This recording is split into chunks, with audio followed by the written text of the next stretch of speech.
So today, I want to talk about the controversial Dallas Cowboys once again, And a couple weeks ago, I made an episode in which I talked about the Dallas Cowboys. And in that episode, I stated that the Dallas Cowboys are the most overrated team in the NFL in 2020. And so far, I'm still standing by that statement a couple days before the NFL season officially gets underway, okay? And the reason why I said that Dallas was the most overrated team was not because they are a bad football team.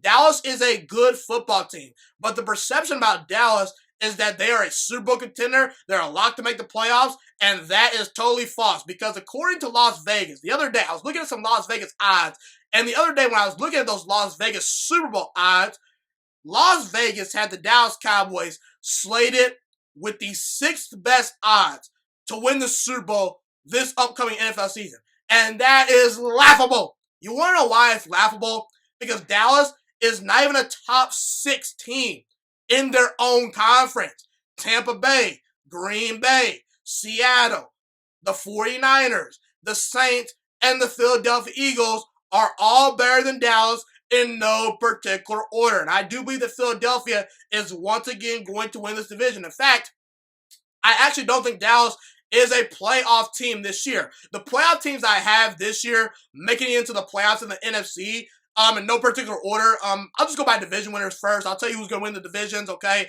I had Tampa winning their division. I had Green Bay winning their division. I had Seattle winning their division. And I had Philadelphia winning their division. And then I had the 49ers, the Saints, and then the Cardinals actually making it into the playoffs. I believe in the Arizona Cardinals this season. I did an episode a couple of months ago detailing why I believe Arizona is going to make the playoffs. You guys can check that out. It's on podcasting platforms as well as YouTube, so be sure to check that out, okay? So Dallas, in my opinion, they're not a playoff team. And if they are a playoff team, they're probably going to be a wild card team and a team that goes one and done in the playoffs. And maybe if they get lucky and get a favorable matchup, they can maybe luck up and win a playoff game. But Dallas, they're not a Super Bowl contender. They're a good team, but not a great team. And listen, before I get into the official reasons as to why Dallas is overrated, I have to ask you guys this question. How can you trust the Dallas Cowboys? Because, we look at the Dallas Cowboys and we think of a big brand, we think of star players, we think of championships, we look at Jerry Jones who gives every great quote to the media. And then I look at the Dallas Cowboys' history over the last 2 decades, and over the past 23 years, you know how many playoff victories the Dallas Cowboys have? They have 3 playoff victories over a 23-year stretch. That includes 0 conference championship appearances. The Jacksonville Jaguars, aka the Cleveland Browns of the South, have been to an AFC title game in the past 2 decades. The Dallas Cowboys have not.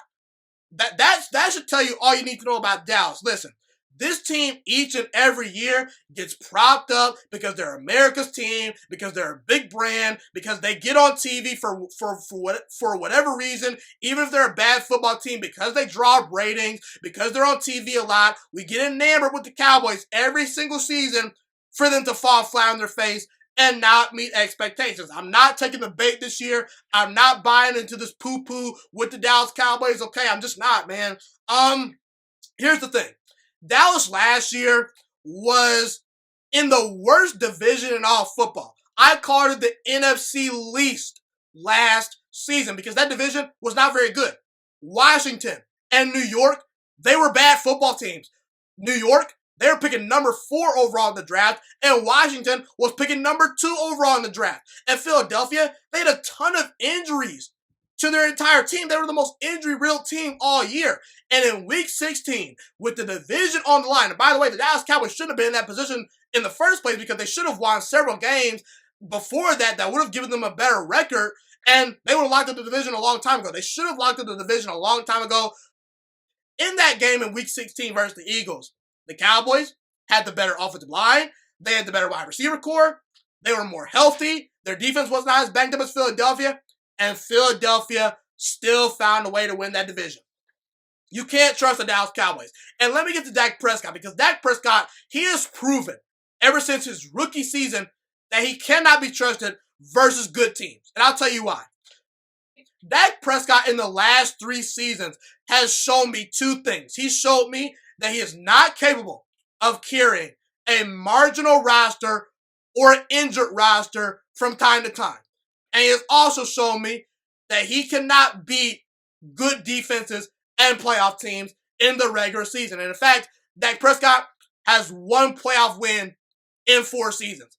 12 other quarterbacks have more playoff wins than Dak Prescott during that stretch. But let's take a look at Dak Prescott in 2016. In 2016, Dak Prescott had a very good rookie season, and he played very well versus the big boys, the teams that I call playoff teams, okay? So not playoff teams, okay? Versus teams above 500, excuse me. Let me be very clear. Versus teams above 500, Dak Prescott in 2016 was 6-2. That's very, very good. But ever since that season, Dak Prescott in 2017 versus teams above 500, he was 2-5. In 2018, Dak Prescott versus teams above 500, he was 3-4. In 2019, last season, Dak Prescott versus teams above 500, he was 2-6. So ever since Dak Prescott's rookie season, 7-15 versus teams above 500. That's not cutting it. And listen, Philadelphia, when healthy, they have a more talented roster, in my opinion, than Dallas.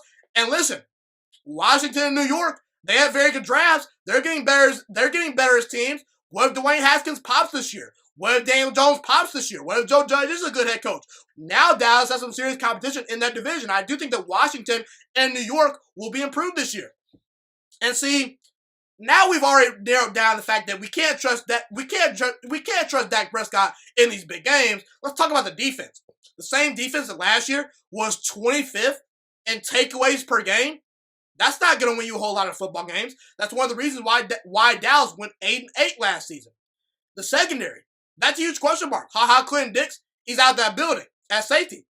Your best cornerbacks are Jordan Lewis, Awuzie, and Trayvon Diggs. Don't get me wrong. I think Trayvon Diggs has some talent, but if he's arguably maybe your best defensive back, that's scary because he's a rookie and we don't know if he's good yet because he didn't even get preseason games. So Dallas' secondary is a huge question mark, okay? And then we look at the pass rush. Everson Griffin, he should help that team. But the Cowboys lost Robert Quinn, their leading sack getter from a year ago. DeMarcus Lawrence, last year, he only had 5 sacks. Aldon Smith, it has been ages since Aldon Smith has been good rushing the passer. You're betting on Aldon Smith to get after the quarterback? I'm not sold. Gerald McCoy, he was supposed to contribute to the team. He's out for the season now. Dontari Poe, defensive tackle. He used to be very good. He's past his prime, okay? Except that, Dallas Cowboys fans. And let's talk about Mike McCarthy, their head coach, because this is the final nail in the coffin. I'm just not sold on Mike McCarthy as a head coach. I'm just not. Well, let me say this about Mike McCarthy. I know Mike McCarthy can go out there and win you games because he's won a Super Bowl in the past. I'm going to put some respect on Mike McCarthy's name because he's won a Super Bowl. He won a lot of games with Green Bay. But Mike McCarthy, to me, doesn't add much value to your football team. Mike McCarthy, for years, failed to elevate Aaron Rodgers as a player. Mike McCarthy, for years, failed to elevate those marginal rosters in Green Bay. Mike McCarthy failed to consistently adjust his schemes and his playbook. And Mike McCarthy, when Aaron Rodgers went down, guess what? He was going to overtime with the 0-16 Cleveland Browns. Meanwhile, guys like Mike Tomlin are out there winning games with Doug Hodges and Mason Rudolph at quarterback. That's not an excuse, Mike McCarthy. I don't think Mike McCarthy is all that great of a head coach. And listen, when you're going from Brett Favre and Aaron Rodgers to Dak Prescott, a.k.a. Dak Bortles, listen, that is a huge drop-off. I don't even think Dak Prescott is a top 10 quarterback at the moment.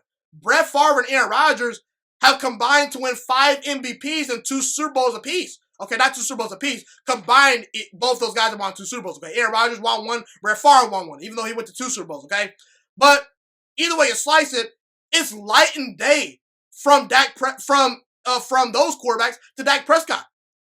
Can Mike McCarthy elevate Dak Prescott? I'm not so sure. I think that Mike McCarthy at times was carried as a head coach by Aaron Rodgers and Brett Favre's talent. Is Mike McCarthy going to be able to elevate this roster? I'm not so sure. I'm not going to bet on it. So either way you slice it, I don't trust Dallas. I believe Dallas is going to be about a 9-7 football team this year that will win some games, and they will be fighting for a playoff spot at the end of the year. But to put Dallas in the Super Bowl contender category, that's laughable. And Dallas, they're the most overrated team in the NFL in 2020 for all the reasons that I mentioned. Thank you so much for watching this video today. Please also note that the Juice Alert Sports Podcast is not just a YouTube channel. It is available on all podcasting platforms, including Spotify, Google Podcasts, iTunes, and Apple Podcasts. Also, if you enjoyed this video, be sure to like, comment, subscribe, and share this content with all your friends. This podcast is my favorite thing in the entire world right now. It is my passion. And I want more people to listen to this podcast. I really want this podcast to grow. Also, a fun fact about me is that I want to go into the sports broadcasting and media world once I graduate from the University of Toledo, a college in Northern Ohio. I am looking to become one of the next great sports broadcasters and analysts out in the world. And I potentially would like to start my own network if this podcast really truly grows. Or if I fall short of that goal, I would love to work for a big time network like ESPN or Fox Sports 1. I am open to all networks. So if you believe in my dreams and you see or hear my passion through the screen, be sure to tell all your friends about the Juice Alert Sports Podcast. Stay motivated, you guys. Have a God bless day, and I'm out.